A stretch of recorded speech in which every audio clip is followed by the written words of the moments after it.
दूर किसी जंगल में दो बहनें रहती थीं। एक का नाम रानो चिड़िया और दूसरे का नाम मीना चिड़िया। दोनों ही शादीशुदा थीं और दोनों के घर आसपास में ही थे। रानो चिड़िया बहुत मेहनती चिड़िया थी, जबकि मीना बहुत सुस्त और कामचोर थी। वो कोई भी काम समय पर ना करती। उन दिनों जंगल में गर्मियों का मौसम चल रहा था। चिड़िया और उसके पति ने बहुत ही मेहनत से बहुत जल्द ही अपना घर बना लिया था और अब वो अपने घर में दाना जमा करने की तैयारी कर रहे थे, क्योंकि जल्द ही जंगल में बरसात शुरू होने वाली थी। कुक्कू और गुड़िया, तुम दोनों खाना खा लो और जब तक मैं घर ना आऊं तुम दोनों बाहर मत जाना। हाँ बच्चों, तुम्हारी मम्मा ठीक कह रही हैं। हम जल्दी ही अनाज जमा करके लौट आएंगे। अच्छा मम्मा पापा ठीक है। फिर ऐसे वो दोनों पति पत्नी अपने घर में बरसात के लिए अनाज जमा करते हैं। मीना खुद तो कोई काम करती नहीं थी, लेकिन अपनी बहन को इतनी मेहनत करते देख हर समय जलती रहती थी। वो अपने पति से कहती है, जरा देखिए उस रानू को कितना सारा अनाज जमा कर लिया है उसने और उसके पति ने। तुम तो रोज बस आराम से ही घर पर बैठे रहते हो। तुम्हारी बहन तुम्हारी तरह कामचोर नहीं है। तुम खुद क्यों नहीं जाती अनाज लेने? मुझसे नहीं होता ये सब गर्मी में काम। मैं क्यों जाऊं इतनी गर्मी में? अगर गर्मी में जाऊंगी तो और भी ज्यादा काली हो जाऊंगी। ऐसे वो दोनों पति पत्नी बस लड़ते रहते हैं। अब चिड़िया ने घर में काफी सारा अनाज जमा कर लिया था। मीना रानो के पास आती है। चिड़िया बहन, मुझे थोड़ा सा अनाज दे दो, मैं शाम को वापस कर दूंगी। उधार ही लेने आई हूँ, ज्यादा परेशान मत हो। नहीं मेरी बहन मीना, ऐसी कोई बात नहीं है। ये लो तुम अनाज। वैसे मीना तुम जानती हो हवाएं शुरू हो गई है, कभी भी बारिश हो सकती है। तुम भी जल्द से जल्द तुम्हारे लिए अनाज जमा कर लो, वरना तुम्हें बहुत मुश्किल हो सकता है। अच्छा, तो तुम मुझे कहना क्या चाहती हो कि हम बेकार हैं, कोई काम धंधा नहीं करते? नहीं मीना, मैं तुम्हें बस समझा रही हूँ। तुम मेरी छोटी बहन हो ना। अच्छा, मुझे ज्यादा भाषण मत दो, मैं सब जानती हूँ। बढ़ाती हुए मीना वहाँ से चली जाती है। अगले दिन रानो चिड़िया कुछ फल लेकर अपनी बहन के घर जाती है। मीना बहन, ये लो मैं तुम्हारे लिए कुछ फल लेकर आई हूँ। अच्छा, तो बहुत बहुत शुक्रिया तुम्हारा। रानो चिड़िया फल देने के बाद वहाँ से चली जाती है। फिर अगले दिन मीना फिर से रानो के घर आती है। मेरा पति अनाज लेने के लिए गया हुआ है, मुझे आज थोड़ा सा अनाज दे दो। जब वो अनाज वापस लेकर आएगा तो मैं कल वाला अनाज भी तुम्हें वापस दे दूंगी और आज वाला भी। मगर मीना, मैंने कल रात को ही तुम्हें फल दिए थे। वो तो हम दोनों ने रात को ही खा लिए थे, उसमें तो ज्यादा खराब ही निकले। रानो चिड़िया फिर से अपनी बहन को कुछ अनाज दे देती है। मीना बहन, मैं और मेरे पति बहुत मुश्किल से अनाज को जमा करते हैं। अच्छा चलो, अब बस करो, दे देंगे हम तुम्हें। तुम्हारा अनाज बहुत बातें सुनाती हो तुम। मगर मीना बहन, मेरी बात तो सुनो। लेकिन मीना अपनी बहन की कोई बात नहीं सुनती और वहाँ से चली जाती है। अब रानो भी ये बात समझ चुकी थी कि वो अपनी बहन को कभी राजी नहीं कर सकती। वो उसका जितना भी ख्याल करे वो उसे बुरा ही कहेगी।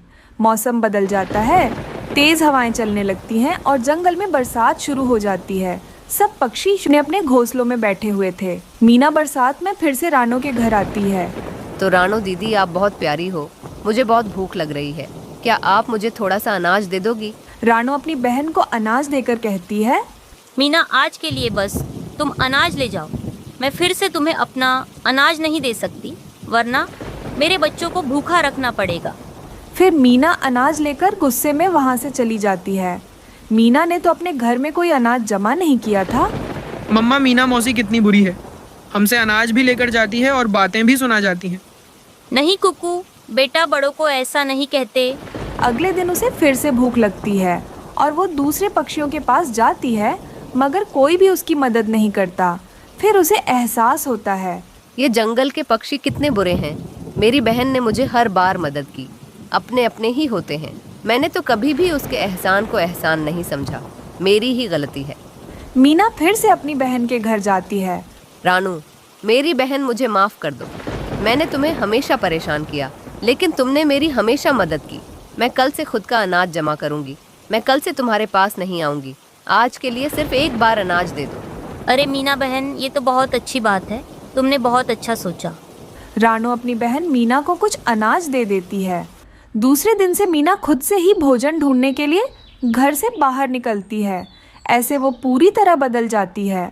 रानो चिड़िया खिलौने बनाने के फैक्ट्री में काम करती थी। वो उन दिनों बीमार रहने लगी थी। चिड़िया बहन, तुम्हें घर में बैठकर आराम करना चाहिए। तुम बहुत बीमार हो। तुम ऐसे ही कब तक फैक्ट्री में आकर काम करते रहोगी? हरियाली बहन, अगर मेरे बेटे कुकू को कुछ काम मिल जाएगा तो फिर मैं घर में बैठकर आराम ही आराम करूंगी। फिर उस दिन चिड़िया फैक्ट्री में काम खत्म करके अपने घर आती है। क्या बात है कुकू बेटा, क्या आपको कुछ काम मिला? नहीं माँ, मैं हर दिन जंगल के पक्षियों के पास जाकर काम मांग रहा हूँ, लेकिन कोई भी पक्षी मुझे काम देने से मना कर रहा है। कुकू बेटा, तुम एक काम करो, तुम मेरे दोस्त कबूतर के पास जाओ। वो दूसरे जंगल में रहता है और वो बच्चों की चीज़ें बनाता है, जैसे कि कॉटन कैंडी। तुम कबूतर चाचा के पास जाकर कॉटन कैंडी कैसे बनाते हैं वो सब सीख कर आना। हाँ माँ, मैं कल ही चाचा कबूतर के पास जाऊँगा। फिर दूसरे दिन कुकू अपना ज़रूर का सामान लेकर चाचा कबूतर के पास चला जाता है। फिर कबूतर कुक्कू को रंग बिरंगे चीनी बनाना सिखाता है। देखो कुकू बेटा, हमें इस रंग बिरंग चीनी को अच्छे से पकाना है, फिर धूप में सुखा कर इससे कॉटन कैंडी बनाना है। फिर कबूतर कुकू कॉटन कैंडी मशीन के पास ले जाता है और उसे कॉटन कैंडी बनाना सिखाने लगता है। कुकू बेटा, सूखा हुआ लाल चीनी इस मशीन में डालना है, फिर हमें एक लकड़ी के मदद से कॉटन कैंडी इकट्ठी करनी है। फिर कुकू वो सब सीखने के बाद कबूतर चाचा के साथ जाकर उसे बेचना भी सीख लेता है। ऐसे ही कुछ दिन बीत जाते हैं। वो वापस अपने घर आ जाता है। रानू चिड़िया अपने बेटे को देखकर बहुत खुश हो जाती है। कुकू बेटा, मैं तुम्हारा लौटने का ही इंतजार कर रही थी। माँ, मैंने कबूतर चाचा से सब कुछ सीख लिया है, कैसे कॉटन कैंडी बनाते हैं और कैसे बेचते हैं। फिर देर किस बात की कुकू बेटा, तुम कल से ही कॉटन कैंडी बनाकर हमारे जंगल में बेचना शुरू कर दो। हाँ माँ, मैं कल से ही ये काम करना शुरू कर दूंगा। फिर कुकू गुलाबी रंग वाला चीनी बनाता है। फिर जैसे कबूतर चाचा ने बोला था, उस चीनी को कॉटन कैंडी के मशीन में डालकर कॉटन कैंडी बना लेता है। ऐसे ही कुछ ही देर में कुकू बहुत सारे कॉटन कैंडी बना लेता है। फिर उन कॉटन कैंडी को लकड़ी पर टांगकर जंगल के पक्षियों को बेचने लगता है। बच्चे हो या बूढ़े, हर कोई कुकू से कॉटन कैंडी खरीद कर खाने लगता है। फिर उसने उसे दिन जितने भी पैसे कमाए थे सारे पैसे अपनी माँ को दे देता है। फिर रोज जंगल के पक्षियों को कॉटन कैंडी बेच रहा था और कुकू पैसे अच्छे से कमा रहा था। ऐसे ही एक दिन रानू बहुत ज़्यादा बीमार पड़ जाती है। मम्मा, आपको क्या हुआ है? माँ उठिए माँ, क्या ये सब कैसे हो गया? कुकू जल्दी से जाकर बुलबुल डॉक्टर को अपने साथ ले आता है। कुकू बेटा, तुम्हारी माँ को फालिज का अटैक हुआ है। अब तुम्हारी माँ का आधा शरीर काम करना बंद हो चुका है। डॉक्टर साहिबा, क्या मेरी माँ ठीक हो सकती है? हाँ कुकू, तुम्हारी माँ ठीक हो सकती है, लेकिन इसके लिए पैसे लगेंगे। जितने पैसे लगते हैं चलेगा, आप मेरी माँ का अच्छे से इलाज कीजिए। दूसरे दिन ही कुकू अपनी माँ को अस्पताल में भर्ती करवा देता है। अपनी माँ का इलाज के लिए कुकू अपने घर को कल्लुआ कौवे को बेच देता है। फिर कुकू कॉटन कैंडी बेचते हुए एक जगह बैठकर रोने लगता है। लगता है जब मेरी माँ ठीक होकर अस्पताल से वापस आएगी तो वह कहाँ रहेगी, उनके लिए तो उनका घर ही सब कुछ था। उसका रोना देखकर वहाँ से गुजरती हुई लाल परी उसके पास आती है। क्या हुआ बच्चे, क्या बात है, तुम यहाँ बैठकर क्यों रो रही हो? फिर कुकू लाल परी को सारी बात बताने लगता है। अच्छा, फिर मैं तुम्हारी किस तरह मदद कर सकती हूँ? लाल परी, मैं मेहनत मजदूरी करके अपनी माँ को पालूंगा, लेकिन मेरी माँ को सुरक्षित रखने के लिए मुझे एक घर चाहिए। अच्छा, बस इतनी सी बात, मैं अभी तुम्हारे लिए एक सुंदर सा घर बना कर देती हूँ। लाल परी कुकू के लिए एक सुंदर और मजबूत सा कॉटन कैंडी घर बनाकर देती है। लाल परी, आपका बहुत बहुत धन्यवाद। अब मैं अपनी माँ के साथ इस घर में आराम से रह सकता हूँ। कुकू, तुम अपनी माँ का ध्यान अच्छे से रखना। माँ का ध्यान रखने वाले बच्चों को ऊपर वाला भी हमेशा मदद करता है। अब मैं चलती हूँ। ऐसा कहकर लाल परी वहाँ से चली जाती है।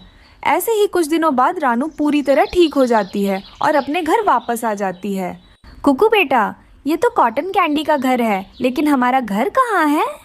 फिर कुकू अपनी माँ को सारी बातें बताने लगता है कि कैसे उसने उसके इलाज के लिए घर बेच दिया और कैसे एक दिन लाल परी जाकर उसे कॉटन कैंडी घर दे गई। चलो अच्छा है कुकू बेटा, ऊपर वाले ने हमारे लिए लाल परी को भेजा होगा। माँ, अब मैं आपको कुछ होने नहीं दूंगा, अच्छे से मेहनत करूंगा और अच्छे से आपका ध्यान भी रखूंगा। उस दिन के बाद कुकू चिड़ा जंगल के पक्षियों को कॉटन कैंडी बेचकर अपनी माँ रानू के साथ कॉटन कैंडी के घर में खुशी खुशी से रहने लगता है। कालू और गौरी गर्मी से बहुत परेशान थे। वह पहाड़ों के ऊपर ठंडी ठंडी छाया ढूंढने के लिए जा रहे थे। उन्हें छाया तो नहीं मिलती, लेकिन एक छोटा सा बादल नजर आता है।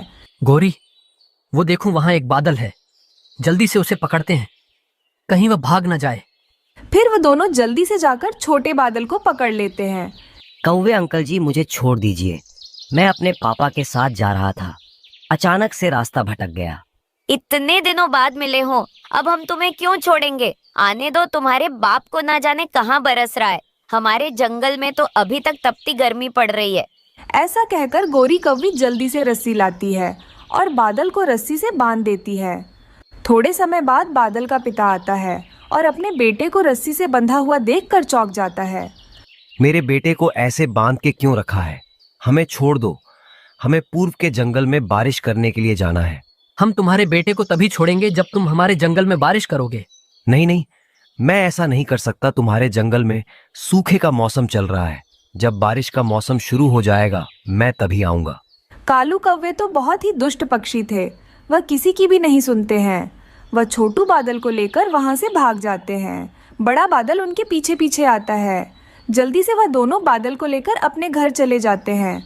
पहले हमारे जंगल में बारिश करो, फिर तुम्हारे बेटे को हम छोड़ देंगे। मैं अकेला बादल पूरे जंगल में बारिश नहीं कर सकता, ये काफी सारे बादल का काम है। अच्छा ठीक है, फिर तो हमारे घर पर ही बारिश करो, ये काम तो तुम कर सकते हो ना। लेकिन यह सब काम मैं आदेश के बिना नहीं कर सकता। अगर तुम्हें तुम्हारा बेटा चाहिए तो हमारी बात मानी होगी, वरना यहाँ से भाग जाओ। बादल अब कर भी क्या सकता था, उसे कौवों की बात माननी पड़ी। रात होते ही वो कौवों के घर में बरसने लगता है। वो पूरी रात कौवों के घर पर बारिश करता रहा।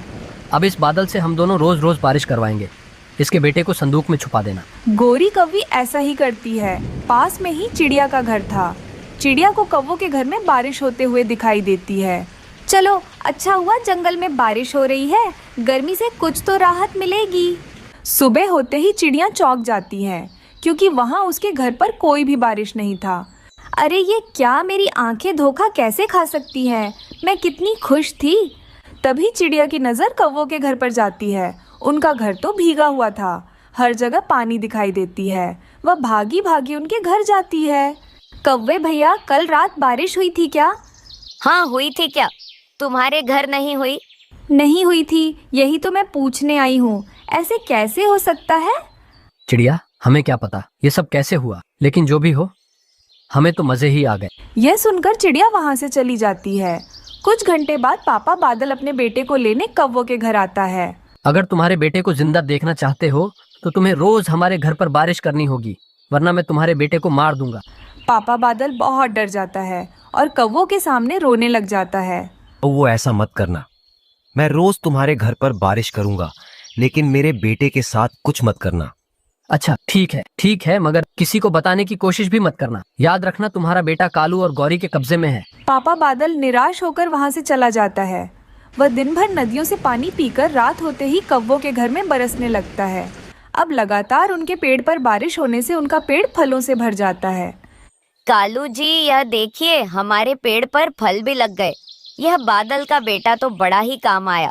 हाँ गौरी, हमें खाने की कोई चिंता भी नहीं है, और बाकी पक्षियों को देखें, वो कितनी चिंता में रहते हैं गर्मियों की वजह से। अब कालू गौरी को कुछ भी चिंता नहीं थी। अब उन्हें ना ही गर्मियों की चिंता थी और ना ही भोजन की। धीरे धीरे अब सब पक्षियों को पता चल जाता है। दोस्तों, आखिर बात क्या है? सिर्फ कालू और गौरी के घर पर ही बारिश होती है। हाँ दोस्तों, मुझे पहले ही दिन पता चल गया था, लेकिन अब हम कर भी क्या सकते हैं? ये तो ऊपर वाले की मर्जी है। चलो, बारिश नहीं हुई तो क्या हुआ, हम उनसे फल मांगकर फल तो खा ही सकते हैं। इतने बड़े बड़े सेब लगे हैं उनके पेड़ पर और पके हुए हैं। लेकिन यह सोचकर वो सब कालू गौरी के पास आ जाते हैं। गौरी, पता नहीं आजकल क्या हो रहा है, हमारे घरों पर बारिश भी नहीं होती और हमारे पेड़ के फल पक भी नहीं रहे हैं। हमें भोजन लेने के लिए दूर दूर जाना पड़ता है। हम सबको एक एक सेब दे दे, आपके सेब तो बहुत ही बड़े हैं। अरे वाह, मेरे पेड़ के सेब लेने के लिए कैसे मीठी मीठी बातें कर रहे हो। अब तुम्हारे घरों पर बारिश नहीं होती तो मैं क्या कर सकती हूँ? चलो भागो यहाँ से, एक सेब भी नहीं दूंगी। भिखारी कह के चलो यहाँ से। गौरी, अगर हमारे घर पर बारिश हुई होती तो हम आपसे भोजन नहीं मांगते। कृपा करके एक एक सेब खिला दे। अगर हम दोनों तुम सबको सेब खिला देंगे तो हमारे पेड़ के सेब खत्म हो जाएंगे। अब तुम चलो, भागो यहाँ से। फिर सब पक्षियों उदास होकर वहां से लौट जाते हैं। दूसरी तरफ पापा बादल बहुत दुखी हो रहा था। अब मैं क्या करूं? मेरे बेटे को इन दोनों दुष्ट कौवों ने अपने घर पर रख लिया। कितने दिनों से मैं अपने बेटे का चेहरा भी नहीं देखा। पापा बादल की बातें उस जंगल में रहने वाली एक बुलबुल सुन लेती है। वो तुरंत बाकी पक्षियों के पास जाती है और उन्हें सारी बात बता देती है। फिर सब पक्षियों कौवों के घर जाकर बादल के बेटे को संदूक से बाहर निकालते हैं और पापा बादल को सौंप देते हैं। पापा बादल अपना बेटे को पाकर बहुत खुश था। फिर सब पक्षियों कौवों को कड़ी सज़ा देते हैं। फिर सब पक्षियों मिलकर दोनों कौवों को साथ में रस्सी से बांध देते हैं और खड़ी धूप में रख देते हैं। फिर सब पक्षियों कौवों के पेड़ से सेब तोड़ के खा लेते हैं और फिर खुशी खुशी से रहने लगते हैं। जंगल में बारिश का मौसम शुरू हो गया था और इस जंगल में रहने वाली रानू चिड़िया ने अभी अभी एक अंडा दिया था। वो अपने अंडे को बड़े ही प्यार से निहार रही थी। मेरे प्यारे बच्चे, मैं तुम्हारा बहुत अच्छे से ध्यान रखूंगी। बस तुम्हारा अंडे से बाहर आने का इंतज़ार कर रही हूँ। तभी अचानक से बारिश का पानी रानू चिड़िया के घोंसले में आने लगता है। उसका एक अंडा पानी में डूब रहा था। अरे ये क्या, बारिश का पानी तो घोंसले में आ रहा है। लगता है मुझे अपना अंडा लेकर घोंसले से बाहर जाना होगा, वरना मेरा अंडा पानी में ही डूब जाएगा। फिर रानू चिड़िया अपना अंडा लेकर घोंसला से बाहर आ जाती है और एक पेड़ पर बैठ जाती है। हे ऊपर वाले, तेरा लाख लाख शुक्र है। अच्छा हुआ मैं समय रहते ही बाहर आ गई, लेकिन अब मैं कहाँ जाऊँगी? ये बारिश तो रुकने का नाम ही नहीं ले रही है। मुझे कैसे भी करके मेरे अंडे को सुरक्षित जगह पर ले जाना होगा। फिर रानू चिड़िया अपने अंडे को एक जगह रखने के लिए सुरक्षित जगह तलाश करने लगती है, लेकिन उसे कोई भी सुरक्षित जगह नहीं मिलती। मुझे तो कोई भी सुरक्षित जगह नहीं मिल रही है। मेरा अंडा बारिश में भीग रहा है। लगता है किसी पक्षी से मदद मांगनी होगी। ऐसा सोचकर रानू चिड़िया बाकी पक्षियों से मदद मांगने के लिए चली जाती है। वो पहले गौरी कवि के घर जाती है और उसका घर का दरवाज़ा खटखटाने लगती है। गौरी बहन, मेरी मदद करें, मुझे अपने घर के अंदर ले ले। बारिश बहुत हो रही है। बारिश की वजह से मेरा अंडा बारिश में भीग रहा है। मेरी मदद करें। अरे वो छोटी चिड़िया, चुपचाप चली जा यहाँ से। मैं तेरी कोई भी मदद नहीं करने वाली। मुझे पता है तुम यहाँ किस लिए आई हो। मैं कभी तुम्हें अपने घर में नहीं रखने वाली। अब यहाँ से चली जा। फिर रानू चिड़िया हरियाली तोती के घर जाती है। हरियाली बहन, मेरी मदद करें। बारिश की वजह से मेरा अंडा भीग रहा है। मुझे अपने घर में आने दे। रानू बहन, मेरे घर में मेरे लिए, मेरे बेटे के लिए जगह नहीं है। अब मैं तुम्हें और तुम्हारे अंडे को कहाँ से रखूँगी? ना बाबा, ना जाओ तुम अब यहाँ से। ऐसे ही हरियाली तोती रानू चिड़िया की कोई मदद नहीं करती है। चिड़िया निराश होकर अपना अंडा उठाकर वहाँ से चली जाती है। फिर चिड़िया उड़ते उड़ते इंसानों के बस्ती की ओर जाती है और वो किसान की पत्नी के घर जाकर उसके बड़े से पेड़ के नीचे जाकर बैठ जाती है। अपने घर के सामने चिड़िया की चूचू की आवाज़ सुनकर किसान की बेटी भागती हुई उसके पास आती है। क्या बात है चिड़िया रानी, तुम यहाँ पेड़ के नीचे बैठकर क्यों रो रही हो? दोस्त, बारिश की वजह से मेरा घर डूब गया है। मेरे जंगल में मेरे पक्षी दोस्त कोई भी मदद नहीं कर रहे हैं। मुझे डर लग रहा है कि बारिश की वजह से मेरा अंडा कहीं खराब ना हो जाए। चिड़िया रानी, तुम चिंता मत करो।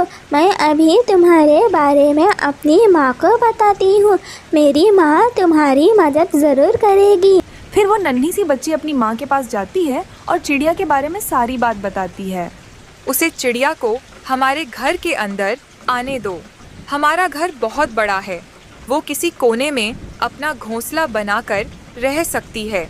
फिर वो नन्ही सी बच्ची चिड़िया को अपने घर में जगह देती है और सूखा घास देती है, जिससे चिड़िया अपने लिए नरम घोंसला बना लेती है। अब उसके अंडे सुरक्षित थे। नन्ही सी बच्ची, तुम्हारा बहुत बहुत धन्यवाद। चिड़िया रानी, तुम धन्यवाद मत बोलना। मुझे पक्षियों को मदद करना बहुत अच्छा लगता है। बारिश रुक जाने बाद तुम हमारे घर के सामने वाले पेड़ पर अपने लिए बड़ा सा घोंसला बना सकती हो। तुम्हारे लिए और तुम्हारे बच्चों के लिए अपने घर के पास मैं हर दिन दाना रख दिया करूँगी। ऐसे ही कुछ दिन बीत जाते हैं। बारिश भी रुक जाती है। जैसे बच्ची ने कहा था, रानू बड़े से पेड़ पर अपने लिए बड़ा सा घोंसला बना लेती है। ऐसे ही एक दिन गोरी कौवी इंसानों के बस्ती की ओर आती है और चिड़िया को पेड़ पर घोंसला बनाकर रहते हुए देख लेती है। अरे यह क्या, यह छोटी सी चिड़िया तो इंसानों की बस्ती में मजे कर रही है। मुझे कैसे भी करके इस चिड़िया को यहाँ से हटाना होगा, फिर मुझे वहाँ पर घोंसला बनाना होगा और मैं मजे मजे से इंसानों का भोजन खाया करूंगी। ऐसा सोचकर गोरी कौवी तुरंत रानू के पास आती है और उससे कहती है, चिड़िया चिड़िया, तुम यहाँ क्यों रह रही हो? तुम्हारे लिए, तुम्हारे अंडे के लिए यह जगह बिल्कुल सुरक्षित नहीं है। वो तुम्हें तुम्हारे अंडे को मार देंगे। तुम तुरंत यहाँ से भाग जाओ। गोरी, मुझे सब पता है। तुमने तो अपने घर में मुझे जगह नहीं दिया था, फिर मेरे बारे में इतनी चिंता तुम क्यों कर रही हो? अब तुम जाओ यहाँ से, वरना मैं किसान की पत्नी को बोलकर अच्छे से पिटाई करवाऊंगी। इंसानों का नाम सुनकर गोरी कौवी डर जाती है और वहाँ से भाग जाती है। ऐसे ही कुछ दिनों बाद चिड़िया के अंडे में से एक प्यारी सी बेटी चिड़िया बाहर निकलती है। चिड़िया उसका नाम प्यार से गुड़िया रखती है। उसे दिन के बाद से चिड़िया इंसानों के बस्ती में घोंसला बनाकर खुशी खुशी से रहने लगती है। अचानक जंगल में तेज बारिशें शुरू हो जाती हैं। अरे अरे, जल्दी से सब अपने अपने घरों में जाओ। तेज बारिशें शुरू हो गई। माँ, मुझे बारिश में नहाना है, मैं घर में नहीं जाऊंगी। नहीं नहीं छुटकी बेटा, ये बारिशें तूफानी बारिशें हैं। अब कोई भी घर के बाहर नहीं रहेगा, सब अपने अपने घरों में चले जाएंगे। जल्दी से तुम भी घर के अंदर चलो। फिर रानो चिड़िया अपनी बेटी छुटकी को लेकर अपने घर के अंदर आ जाती है। दूसरी तरफ बाकी पक्षी भी अपने अपने घरों में आ जाते हैं और अंदर से दरवाजा बंद कर लेते हैं। कालू जी, इतनी तेज बारिशें तो मैंने कभी नहीं देखी। मुझे तो बहुत डर लग रहा है। गौरी, तुम कुछ भी परेशान मत होना। तुम्हारा पति कालू तुम्हारे साथ खड़ा है, तुम्हें कुछ होने नहीं देगा। आप मुझे क्या बचाओगे कालू जी? हल्की सी बिजली कड़कती है तो मेरे पीछे आकर छुप जाते हो। बातें तो इतनी बड़ी बड़ी करते हो। तभी जोरों से बिजली कड़कने लगती है। देखो गौरी, कितनी जोरों की बिजली कड़क रही है। मुझे तो डर लग रहा है कि कहीं हमारा घर इस बिजली की वजह से टूट ना जाए। हाँ कालू जी, हमारा घर कितना पुराना है, कहीं इस बारिश की वजह से हमारा घर टूट ना जाए, वरना सारा भोजन पानी में बह जाएगा। सभी पक्षियों के घर काफी ज्यादा पुराने थे, जिस वजह से सभी पक्षी अब बहुत डर रहे थे कि कहीं उनका घर बारिश की वजह से टूट ना जाए। छुटकी बेटा, घर में ज्यादा उछल कूद मत करना, वरना बारिश की वजह से हमारा घर टूट भी सकता है। माँ, हमारा घर टूट जाएगा तो क्या होगा? अरे छुटकी बेटा, शुभ शुभ बोलो, ऐसा कुछ नहीं होगा। पति जी, मैं आपको कितनी बार कहती थी, बारिशें शुरू होने से पहले हमारा घर मजबूत कर लो, पर आप मेरी सुनते ही कहाँ हो। देख लो, अब कितनी जोरों की बारिशें हो रही हैं। कहीं हमारा घर इन बारिशों की वजह से टूट ना जाए। अगर सच में हमारा घर टूट जाएगा तो मेरे इन दोनों अंडों का क्या होगा? ऐसे कहते ही तभी उनका घर जोर जोर से हिलने लगता है। अरे लूसी, हमारा घर ऐसे क्यों हिल रहा है? तभी कबूतर का वो घर अचानक से नीचे गिर जाता है और टूट जाता है। पति जी, मेरे अंडे टूट गए। मेरे बच्चे अंडों में से बाहर आने से पहले ही मर गए। बारिश तो और भी तेज हो रही थी। सब पक्षियाँ अभी भी बहुत ज्यादा डर रहे थे। फिर कुछ समय बाद चिड़िया और कौवे के घर भी हवाओं की वजह से नीचे गिर जाते हैं और टूट जाते हैं। कालू जी, मेरी कमर टूट गई। हाय रे, निकालो कालू जी मुझे यहाँ से। फिर कालू कौवा गोरी कौवी को वहाँ से बाहर निकालता है। ये बारिशें तो रुकने का नाम नहीं ले रही हैं। इन बारिशों की वजह से ही हम सब बेघर हो गए। माँ, मुझे बहुत ठंड लग रही है। माँ, ये बारिश का पानी तो बहुत ठंडा है। धीरे धीरे सभी पक्षियों के घर टूट जाते हैं और पानी में बह जाते हैं। पक्षियों, अब हम कहाँ रहेंगे? इन ठंडी बारिशों की वजह से हम सब बीमार होकर मर जाएंगे। हम सबको जल्द से जल्द कोई सुरक्षित जगह ढूंढनी होगी। हाँ, बुलबुल बिल्कुल सही कह रही हो। हम सबको अब घर ढूंढना पड़ेगा। हाँ दोस्तों, कोई घना पेड़ ढूंढते हैं ताकि वो पेड़ हम सबको बारिश से बचा ले। फिर वो सब पक्षियाँ घना पेड़ ढूंढने के लिए वहाँ से चले जाते हैं। बारिशें रुकने तक हम सब यहाँ रह सकते हैं। वो तूफानी बारिश तो लगातार 2-3 दिनों तक होते ही जा रही थी। बेचारे भूखे प्यासे पक्षी बहुत परेशान थे। फिर 2-3 दिनों बाद अचानक से बारिश रुक जाती है। रानू, मैं तो 2 दिनों से भूखी हूँ, अब मैं उड़ भी नहीं सकती। दोस्तों, हम सब इंसानों की बस्ती में किसान की पत्नी के पास जाते हैं। वो हमारी मदद ज़रूर करेगी। फिर चिड़िया अपने दोस्तों को लेकर इंसानों के बस्ती की ओर आती है और किसान की पत्नी के पास जाकर उसे सारी बात बताती है। अरे पक्षियों, ये सब सुनकर मुझे बहुत दुख हुआ। तुम सब मेरे घर के बाहर एक पेड़ पर घोंसले बनाकर रह सकते हो। मैं तुम सबको वक्त वक्त पर भोजन दे दिया करूँगी। अगर फिर से बारिशें शुरू हो गई और फिर से तुम सबका घोंसला टूट जाएगा तो तुम सब मेरे घर में आकर आराम से रह सकते हो और भोजन भी खा सकते हो। अब तुम सबको कोई चिंता नहीं होगी। माँ जी, हम सब 2 दिनों से बहुत भूखे हैं। क्या अभी हम सबको दाना मिल सकता है? हाँ चिड़िया रानी, क्यों नहीं। मैं अभी तुम सबको चावल भिगो कर दे देती हूँ। फिर किसान की पत्नी चावल पानी में भिगोकर उन सबको नरम नरम चावल खाने के लिए दे देती है। फिर सब पक्षी घर के बाहर पेड़ पर अपने अपने लिए घोंसले बना लेते हैं। चिड़िया किसान की पत्नी को शुक्रिया अदा करती है। फिर वो सब खुशी खुशी से अपने अपने घोंसलों में रहने लगते हैं। बारिशों का मौसम शुरू हो गया था। रानो चिड़िया ने तो बारिशों के लिए पूरी तैयारी कर ली। उसने पक्का घर भी बना लिया था और घर में ढेर सारा भोजन भी जमा कर लिया था। कालू जी, गर्मी तो हम दोनों ने यहाँ वहाँ मजे से काट ली।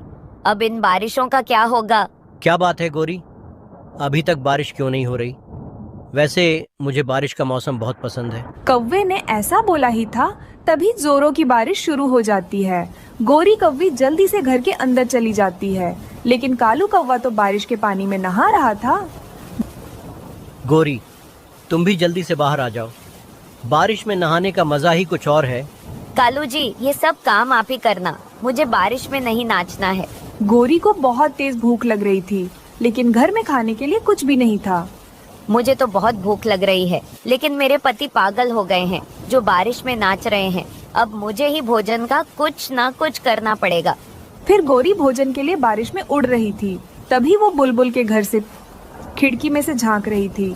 उसके घर में ढेर सारा भोजन था। वो तुरंत कालू के पास आती है और कौवे से कहती है, कालू जी, बुलबुल के घर में ढेर सारा भोजन रखा हुआ है। आप जाकर बुलबुल से बातें करना, मैं खिड़की के रास्ते भोजन चुरा लूंगी। अरे वाह गौरी, तुम्हारा आइडिया तो बहुत अच्छा है। बुलबुल को कुछ भी पता भी नहीं चलेगा। फिर कौवा बुलबुल के घर आता है और उसका दरवाजा खटखटाने लगता है। इतनी तेज बारिश में कौन आया होगा? फिर बुलबुल अपना घर का दरवाजा खोलती है। तभी कौवा घर के अंदर आ जाता है। क्या हुआ कालू, इतनी तेज बारिश में मेरे घर कैसे आना हुआ? वो बुलबुल, बारिश में नाचने में अकेले मजा नहीं आ रहा।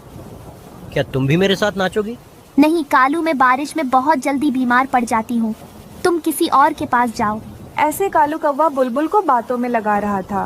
पीछे से खिड़की में से गोरी कौवी बुलबुल के सारे अमरूद चुराकर वहाँ से भाग जाती है। उसके बाद कालू भी वहाँ से आ जाता है। बेचारी बुलबुल अपने अमरूद खाने के लिए ढूंढ रही थी, लेकिन उसको तो उसके अमरूद नजर नहीं आ रहे थे। अरे ये क्या, मेरी अमरूद की टोकरी कहाँ गई? मैंने तो यही रखा था। दूसरी तरफ कौवा और कौवी मजे मजे से चुराए हुए अमरूद खा रहे थे। अरे वाह वाह, मीठे मीठे अमरूद खाकर मजा ही आ गया। कालू, अब हर दिन हम दोनों ऐसा ही करेंगे, फिर रोज हमें भोजन की क्या चिंता होगी। दूसरे दिन बुलबुल मीठे जामुन खाने के लिए बैठी हुई थी। कल तो मेरे अमृत किसी ने चोरी कर ली, आज तो मैं मजे मजे से जामुन खाऊंगी, वो भी अपना खिड़की बंद करके। फिर बुलबुल अपने खिड़की दरवाजे बंद कर लेती है और मीठे मीठे जामुन खाने लगती है। फिर बुलबुल अपने जामुन खत्म करने के बाद अपना खिड़की खोलती है। कालू जी, आज हम दोनों क्या खाएंगे? मुझे तो बहुत भूख लग रही है। लगता है वो बुलबुल के पास भी भोजन खत्म हो गया है। अब हम क्या करेंगे गौरी? मुझे भी बहुत भूख लग रही है। कालू जी, आज हम चिड़िया का भोजन चुरा कर लाएंगे। मेरे पास एक प्लान है। फिर गोरी कौवी कालू को अपना सारा प्लान बताती है। कालू चिड़िया के घर जाता है। क्या हुआ कालू भैया, आप इतनी जल्दी में क्यों हो? किसान की पत्नी भर भर के दाना बांट रही है, तुम भी जाकर ले लो। मैंने भी बहुत जमा कर ली, सोचा तुमको भी बता दूं। कालू भैया, मेरे पास तो पहले से ही भोजन जमा है, इसीलिए आप ही लाए। अरे चिड़िया, माना कि तुम्हारे पास ढेर सारा भोजन जमा है, आगे के दिनों के लिए क्या करोगी? अगर ये बारिश नहीं रुकेगी तो जाओ, जाकर भोजन लेकर आओ। फिर रानो चिड़िया को कालू की बात ठीक लगती है। वो उसके साथ भोजन लेने के लिए चली जाती है। पीछे से गोरी कौवी चिड़िया के घर आती है। गुड़िया, तुम्हें तुम्हारी माँ ने बुलाया है। दाने का वजन बहुत ज्यादा हो गया है, इसलिए तुम भी अपनी माँ के पास जाओ और उनकी मदद करो। ये सुनकर गुड़िया इंसानों के बस्ती की तरफ चली जाती है। फिर गौरी कौवी जल्दी से चिड़िया के घर आती है और सारा भोजन चुराकर वहाँ से भाग जाती है। कालू भैया, आप मुझे यहाँ क्यों लेकर आए हो? यहाँ तो कोई नहीं कहा है किसान की पत्नी। वो किसान की पत्नी चली गई होगी, वो क्या है ना, बारिश हो रही है ना शायद, इसलिए चलो हम घर वापस चलते हैं। वो दोनों घर वापस आ ही रहे थे, तभी धीरे धीरे उड़ती हुई गुड़िया नजर आती है। अरे गुड़िया बेटी, इतनी बारिश में तू यहाँ क्यों आई है? फिर गुड़िया अपनी माँ को सारी बात बताती है कि गौरी ने कैसे उसे यहाँ भेजा है। गुड़िया के ऐसे कहते ही कालू कौवा समझ जाता है और वहाँ से भाग जाता है। घर जाकर दोनों पति पत्नी बहुत खुश हो रहे थे। अरे मुझे तो पता ही नहीं कि वो छोटी चिड़िया ने अपने घर में इतना ज्यादा भोजन जमा कर रखा है। हाँ कालू जी, अब तो हमारे मजे ही मजे हैं। बारिश के मौसम में हम दोनों आराम से बैठकर भोजन खाया करेंगे। गुड़िया, मुझे अब समझ में आया कि गौरी और कालू ने हमसे झूठ बोला। उन्होंने हमारे घर का सारा भोजन चुरा लिया। माँ, अब हम दोनों क्या खाएंगे? गुड़िया बेटी, मैं उनके पास जाती हूँ और अपना भोजन वापस मांग कर ले आती हूँ। फिर रानू उनके पास जाती है और अपना भोजन वापस मांगने लगती है। कौवो, मेरा भोजन मुझे वापस कर दो। मैंने कितनी मेहनत से भोजन जमा करके रखा था। चिड़िया, मैं तो तुम्हारे साथ ही था और गौरी घर में थी। कोई और चुरा कर ले गया होगा। हम पर चोरी का इल्जाम मत लगाओ। रानो चिड़िया सब समझ जाती है और वहाँ से वापस आ जाती है। मेरी बेटी भूखी ही सो जाएगी अगर मैं उसके लिए दाना नहीं लाई। एक काम करती हूँ, मैं किसान की पत्नी के पास जाती हूँ और वहाँ से एक अमरूद तोड़कर ले आती हूँ। चिड़िया वहाँ जाती ही उस पेड़ पर एक भी अमरूद नहीं था। किसान की पत्नी चिड़िया को देख रही थी और वो जल्दी से उसके पास आती है। क्या बात है चिड़िया, तुम इतनी तेज बारिश में यहाँ क्यों आई हो? फिर चिड़िया सारी बात किसान की पत्नी को बताती है। अरे चिड़िया रानी, तुम परेशान मत हो, ये बारिश का मौसम है। भोजन मिलना बहुत मुश्किल है। जब तक बारिशें रुक नहीं जाएगी, तुम रोज मेरे पास आकर भोजन ले जाया करना। मैं हर दिन तुम्हें भोजन दे दूंगी। माँ जी, आपका बहुत बहुत धन्यवाद मेरी मदद करने के लिए। फिर किसान की पत्नी कुछ चावल चिड़िया को दे देती है। चिड़िया खुशी खुशी से उन चावलों को अपने घर ले आती है। ऐसे ही दिन गुजरने लगते हैं। अब हर दिन चिड़िया किसान की पत्नी से ही भोजन ले आती थी। एक दिन ये बात कौवों को भी पता चल जाती है। वो दोनों जल्दी से किसान की पत्नी के पास जाते हैं भोजन लेने के लिए। अरे ये तो वही कौवे हैं जो छोटी चिड़िया को सताते हैं। आज तो मैं इन दोनों को सबक सिखाकर ही रहूंगी। फिर उन दोनों की खूब पिटाई करने लगती है। मां जी, आप हमें क्यों मार रही हो? हम दोनों ने आपका क्या बिगाड़ा? बेशर्म, तुम दोनों हमेशा बेचारी उस छोटी चिड़िया को सताते रहते हो। बेचारी ने कितनी मुश्किल से बारिशों के लिए भोजन जमा करके रखा था, लेकिन तुम दोनों कौवों ने इतनी आसानी से उसका भोजन चुरा लिया। अब मैं तुम दोनों को उसकी सजा देती हूँ। ऐसा कहकर किसान की पत्नी उन दोनों की ओर पिटाई लगाती है और बिना भोजन दिए ही वहाँ से भगा देती है। ऐसे उन दोनों को चोरी करने की सजा मिलती है। फिर वो दोनों रोते रोते ही वापस अपने जंगल लौट जाते हैं।